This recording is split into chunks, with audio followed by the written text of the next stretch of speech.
Hi friends, welcome to my channel Safar with Sanjeev. और ये vlog बाकी व्लॉग्स तो डिफरेंट है। इस व्लॉग में मैं आपको बताऊंगा कि जब मैं यूरोप गया था तो उससे पहले क्या सर्कमस्टांसेस थे, क्या कंडीशंस थी, क्या हालात थे। मैंने सबसे पहले यूरोप जाने का जो विचार था या आइडिया था वो 2011 में किया था, जब मैं फ्रेंच का सर्टिफिकेट कोर्स कर रहा था पंजाब यूनिवर्सिटी चंडीगढ़ से। तो मेरा एक फ्रेंड था, मैं नाम नहीं बताऊंगा उसका, तो हम दोनों का विचार बना कि हम दोनों जो है एक हॉलीडे टूर पे जाएंगे। तो हमने जब सर्च किया तो उसमें एक 7 नाइट्स 8 डेज का हॉलीडे टूर था यूरोप का, और उसकी कॉस्ट थी 72,000 रुपीज़, जो काफ़ी इकोनॉमिक था। 2011 के हिसाब से भी काफ़ी इकोनॉमिक रेट था। और उसमें काफ़ी जो यूरोप कवर किया था उन्होंने, France, Paris, Spain, Germany, Belgium, Holland, Switzerland, Italy, काफ़ी एरियाज कवर किए थे। तो वो शुरुआत थी। तो हुआ क्या कि टूर तो बन गया, लेकिन मेरा फ्रेंड जो कि गवर्नमेंट एम्प्लॉय था, उसका एक सेमिनार आ गया। तो उसकी वजह से क्या हुआ कि वो जा नहीं पाया, और वो नहीं जा पाया कि हम ही नहीं जा पाए। तो उसकी वजह से मैंने सोचा कि अगली बार जो भी मैं टूर बनाऊंगा तो मैं अकेले जाऊंगा। एटलीस्ट अकेले बंदे का डिसीजन जो होता है फास्ट होता है। ये नहीं कि मैं और किसी के साथ जाना नहीं चाहता था, पर क्या करना अब। तो फिर मेरा प्रोग्राम बना 2017 में सोचा मैंने, और 2017 से मैंने अपना प्रोसेस शुरू किया। तो मैंने शॉर्ट लिस्ट की कौन कौन सी कंट्रीज में जाऊंगा मैं, और कौन सी कंट्री का वीज़ा लूँगा, क्योंकि वीज़ा तो आपको एक कंट्री से बनेगा। तो मैंने यूरोप जाना था। यूरोप में मोस्ट कंट्रीज जो है वो शेंगन वीज़ा से कवर्ड होते हैं, क्योंकि शेंगन वीज़ा 26 कंट्रीज को कवर करता है एक्सेप्ट फॉर इंग्लैंड। तो इंग्लैंड और आयरलैंड छोड़ के बाकी मोस्टली कंट्रीज जो शेंगन वीज़ा में आते हैं, और थोड़े से ईस्ट यूरोपियन कंट्रीज हैं जो कि शेंगन एरिया में नहीं आते हैं। तो ये काफ़ी अच्छा बेनिफिट है कि आप एक वीज़ा में ही बहुत सारी कंट्री कवर कर लेते हो। तो मैंने ऑप्ट किया कि मैं फ्रांस के थ्रू जो है वो शेंगन वीज़ा अप्लाई करूँगा। तो मैंने VFS जो कंपनी है जो कि आपको वीज़ा देती है, एक्चुअली वो फैसिलिटेशन कंपनी है, आउटसोर्सिंग कंपनी। क्योंकि आजकल एम्बेसीज, मैक्सिमम जो एम्बेसीज है उन्होंने अपने वीज़ा जो सर्विसेज है आउटसोर्स कर दिए हैं। तो VFS जो है इंडिया में मैक्सिमम जो वीज़ाज है वो VFS के थ्रू बनते हैं। हमारे बहुत सारे चॉइस होते हैं, इंडिया में बहुत सारे VFS के सेंटर हैं। तो हमारे नियरेस्ट जो था वो जलंधर का सेंटर था। तो जलंधर के थ्रू हमने जो है VFS अप्लाई किया। तो VFS अप्लाई करने से पहले मैंने काफ़ी चीज़ें जो है वो अपनी तैयारी कर ली थी अच्छी तरह से, क्योंकि मैंने नोट कर लिया था क्या क्या उसके लिए चाहिए। तो सबसे पहले आपको जो है आपका इटिनरी चाहिए। तो इटिनरी बेसिकली वो प्लान होता है कि आप कहाँ कहाँ जाना चाहते हो, कितने दिन रहना चाहते हो, कैसे जाओगे, बस से जाओगे, ट्रेन से जाओगे, बाई एयर जाओगे, और कितना गैप होगा, कहाँ होटल में रुकोगे, ये सारी चीज़ें उसमें कवर होती हैं बेसिकली। उसके बाद मैंने जो है, जो मेरी प्लान डेट थी, मेरी जो प्लान डेट थी date was 12th of March 2018, और मेरा वीज़ा भी जो था वो 12 से लेके वो 29 मार्च तक था। तो क्योंकि मेरा पहला शेंगन वीज़ा बनना था, इसलिए मैं थोड़ा केयरफुल था। तो मैंने अपने सारे डॉक्यूमेंट्स बनाए, अपने होटल बुकिंग्स कराई। होटल बुकिंग मैंने एक ईबिस बजट होटल है वहाँ पर, चेन है वहाँ पर बहुत अच्छी, उसमें एक जेन्युइन मतलब वहाँ के हिसाब से बढ़िया बजट होटल मिल जाते हैं। ईबिस बजट अगर आपने जाना हो तो बड़ा अच्छा ऑप्शन है। तो ईबिस बजट होटल में मैंने बुकिंग कराई, और वो मेरी 17 डेज की बुकिंग थी। और उसमें ये ऑप्शन था कि मैं अपनी बीच में कैंसिल करा के कहीं और जा सकता था। तो साथ में मैंने अपनी जो ट्रेन बुकिंग्स थी, क्योंकि फ्रांस में बड़ी अच्छी ट्रेन सर्विस है जिसको TGV बोलते हैं, TGV, ट्रेन ग्रैंड विटेस, यानी fast train, super fast train, जिसकी वर्ल्ड का जो हाईएस्ट रिकॉर्ड अभी तक है वो उसी ट्रेन का है, 574 किलोमीटर पर आवर। तो उसमें हमने बुकिंग कराई, और मैंने किसी ट्रैवल एजेंट का मतलब किसी ट्रैवल एजेंट के थ्रू नहीं कराई, सारा काम खुद किया ये। फिर बस बुकिंग्स कराई, वहाँ मोस्टली बस चलती है, फ्लिक्स बस की चलती है, जर्मन कंपनी है। उसके बाद वी बस चलती है, OUI, वी बस मतलब UI मतलब बेसिकली फ्रेंच में मतलब होता है यस, तो वो फ्रेंच कंपनी है। तो उसके अलावा जो है थैलिस ट्रेन है, बहुत अच्छी ट्रेन है, क्योंकि जब मैं एम्स्टरडेम गया था हॉलैंड तो मैं थैलिस के थ्रू गया था। तो थैलिस का भी मैंने देखा, अगर मेरे को मौका मिलेगा, बुकिंग तो नहीं कराई पर देखा कि अगर मौका मिलेगा जरूर मैं जाऊंगा।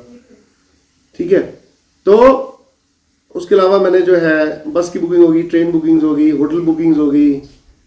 फिर मैंने अब चूज करना था कि कौन सी सिटी की मैंने हब बनाना है जहाँ जिसके थ्रू मैं जहाँ से मूव करूँगा सब जगह।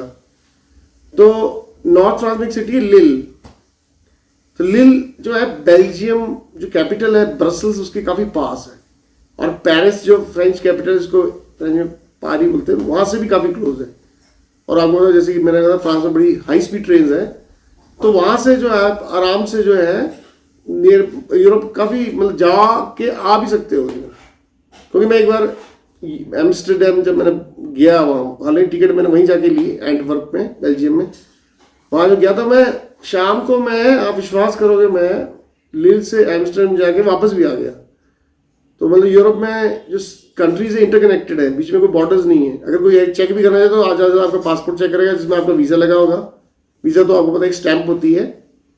तो मैं भी जब गया तो किसी ने तंग नहीं किया वहाँ पर कि किसी ने तंग किया होगी इंडिया से आया या कुछ भी नहीं। बहुत ही स्मूथ मेरी ट्रैवलिंग रही, चाहे मैं ट्रेन की बात करूँ चाहे मैं बस की बात करूँ, और इज़ वॉज रियली इंजॉयबल।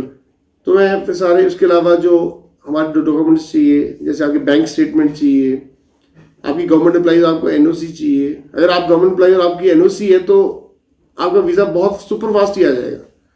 ठीक है, तो जितने भी डॉक्यूमेंट्स चाहिए थे मैंने सारे बना लिए, और मैं वीज़ा ऑफिस गया तो आप विश्वास करोगे आज मतलब दोपहर को मैंने वीज़ा जो है अप्लाई किया, बायोमेट्रिक दिए अपने।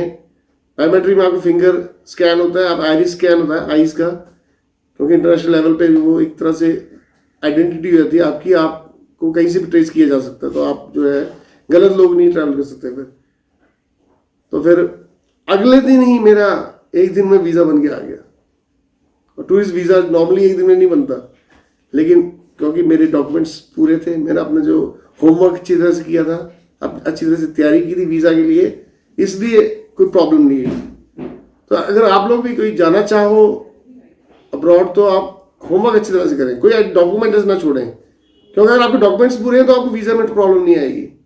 और अगर वीज़ा आपका रिजेक्ट नहीं हुआ तो अगली बार तो आपका वीज़ा और जल्दी बनेगा, क्योंकि आपकी अच्छी हिस्ट्री हो जाएगी। लेकिन अगर आपको फर्स्ट टाइम आपने डॉक्यूमेंट्स पूरे नहीं दिए, कि क्या बैंक स्टेटमेंट नहीं है, फाइनेंशियल डॉक्यूमेंट्स नहीं है, क्योंकि वहाँ पर एक कंडीशन होती है कि मिनिमम आपके पास एक अमाउंट है वो होना चाहिए डेली स्पेंडिंग के लिए। तो वो अराउंड अगर इंडियन रुपीज़ में करें तो ऑलमोस्ट 12,000 पर डे होना चाहिए आपके पास। तो अगर सपोज आप 10 डेज रुकना चाहते हो तो 1,20,000 आपके शो होना चाहिए कि इसका है पैसा।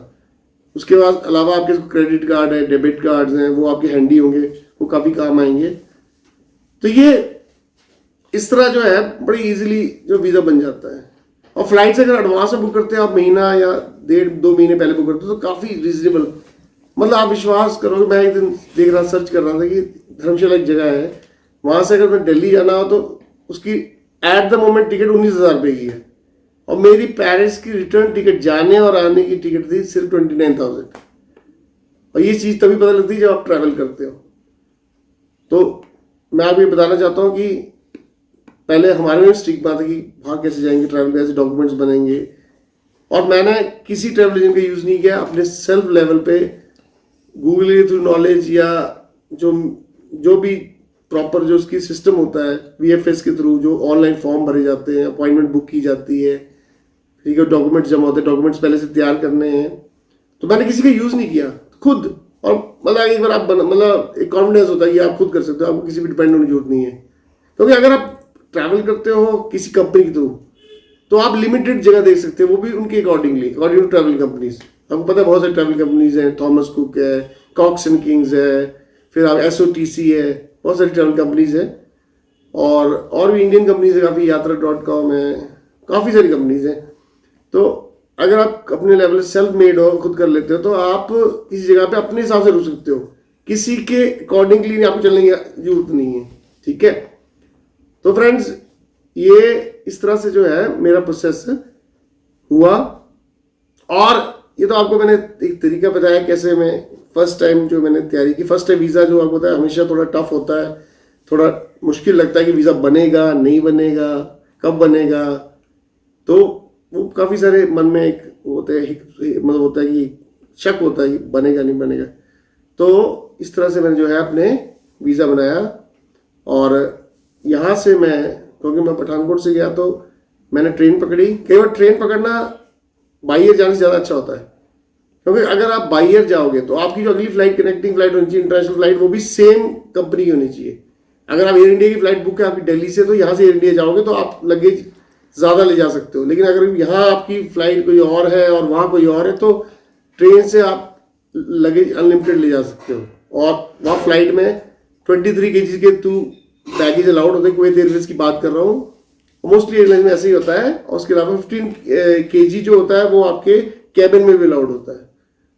तो एक बार क्या हुआ कि एक बार मैं दोबारा गया, तो मेरे बेटा ने छोड़ने गया स्कूटर में, तो मैं जब वहाँ पहुँचा, मैं वो समर टाइम था, तो मेरा जो लगेज था ऑलमोस्ट 40-45 kg था।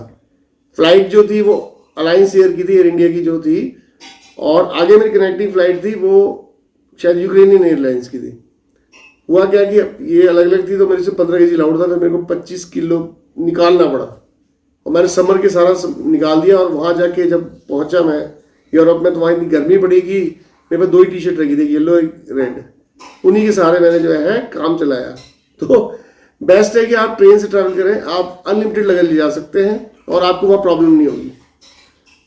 सो फ्रेंड्स, ये बड़ी काम की चीज़ें हैं जो आपको पता होनी चाहिए, क्योंकि शायद आप सोचो कि मैं बाई एयर जाऊँगा जल्दी पहुँच जाऊँगा, लेकिन आपको प्रॉब्लम हो जाएगी। फिर आप लगेज नहीं ले जा सकते। या तो सेम एयरलाइन हो आपकी, जहाँ जो आपकी डोमेस्टिक एयरलाइन है, जो इंटरनेशनल एयरलाइन है, वो सेम कंपनी की होनी चाहिए। ठीक है फ्रेंड्स, ये बड़ी काम की चीज़ है, नोट कर लो आप। तो इस तरह से जो है मुझे प्रॉब्लम हुई थी अगली बार, और उससे अगली बार मैंने गलती नहीं की, और उससे 2 बार मैं और गया तो मैं ट्रेन में ही गया, मैं बाई एयर नहीं गया, क्योंकि फिर मुझे आगे प्रॉब्लम नहीं हुई। तो मैं फर्स्ट टाइम कुवैत एयरवेज में गया था, सेकेंड टाइम मैं यूक्रेनियन इंटरनेशनल एयरलाइन में गया था, थर्ड में एरोफ्लोत में गया था, और फोर्थ टाइम मैं एमिरेट्स में गया था और एयर इंडिया से आया था। तो 4 टाइम्स मैंने ट्रैवल किया है यूरोप। तो वीज़ा मैंने 3 बार बनाया था, क्योंकि फर्स्ट 2 टाइम्स मेरा जो है सिंगल एंट्री वीज़ा था, और जो लास्ट टाइम था मेरा, लास्ट 2 टाइम वो मल्टी एंट्री वीज़ा था। तो उसमें आप एक ही वीज़ा में कितनी बार जाओ, कितनी बार आओ, उसमें कोई अनलिमिटेड वो होता है। तो इस तरह से जो है मैं 4 बार जो है शेंगन कंट्रीज में गया। फ्रेंड्स, जो अगला मेरा व्लॉग है उसमें आपको बताऊंगा मैं डिटेल में कि कैसे कैसे मैं यहाँ से गया और पहुँचा, और क्या क्या देखा, कैसा मौसम था, कैसे लोग थे, क्या हेल्पफुल थे नहीं थे, कैसे मैं ट्रेन में ट्रैवल किया, कैसे बस में ट्रैवल किया, कैसे मैं स्टेशन से गया, कैसे मैं एयरपोर्ट से गया, कैसे टैक्सी से ट्रैवल किया, कैसे मैंने फ्रेंड्स बनाए। और फर्स्ट टाइम थोड़े मेरे कॉस्टली पड़ा था मुझे रहना वहाँ पर, क्योंकि मैं होटल में रुका था। लेकिन उसके बाद से मेरी जो स्टे थी वो एयरबीएनबी में थी, जो कि अमेरिकन या कैलिफोर्निया की कंपनी है, जो आपको बड़े रीजनेबल रेट्स पे आपको काफ़ी चॉइस मिल जाती है। तो मैं इवन विश्वास नहीं करोगे आप, मैं पेरिस में 600 रुपये में भी रुका हूँ, जो कि 8 यूरो भी नहीं आता एक दिन का, नॉट इवन 8 यूरोज। तो काफ़ी एक रीजनेबल और बजट ट्रैवलर्स के लिए बड़ी अच्छी ऑप्शन है कि आप एयरबीएनबी के थ्रू जो है होटल बुक करें। एयरबीएनबी के इवन पेरिस में बहुत सारे होटल्स में, इवन एयरबीएनबी के गेस्ट हाउसेज होते हैं और होटल्स भी होते हैं इवन। तो पेरिस में एक बार रुका तो उसके होटल था। तो ये कि आपकी प्लानिंग प्रॉपर होनी चाहिए ताकि आपको वहाँ प्रॉब्लम ना आए। तो इसके साथ साथ आपको मैं एक चीज़ बताना चाहूँगा कि वहाँ जाने के लिए आपके पास एक सफिशिएंट कैश होना चाहिए, या फॉरेक्स कार्ड बना लो आप, उसमें आप पैसे डाल सकते हो। आपको पता होना चाहिए आप कितने पैसे की जरूरत पड़ेगी, वो फॉरेक्स कार्ड बना लो, और थोड़ा बहुत 200-400 यूरो जो कि शेंगन कंट्रीज की करेंसी है, तो वो आप हाथ में कैश भी ले जा सकते हो। जब फर्स्ट टाइम किया था मेरे पास ना कोई डेबिट कार्ड था ना कोई क्रेडिट कार्ड था। It was really a tough time for me. तो फिर भी मैं जो है किस तरह से मैनेज किया और मैं जाके आया। Thank you friends, next video में मैं आपको और बताऊंगा। Have a good day, watch Safar with Sanjeev and do like share and subscribe. See you, bye.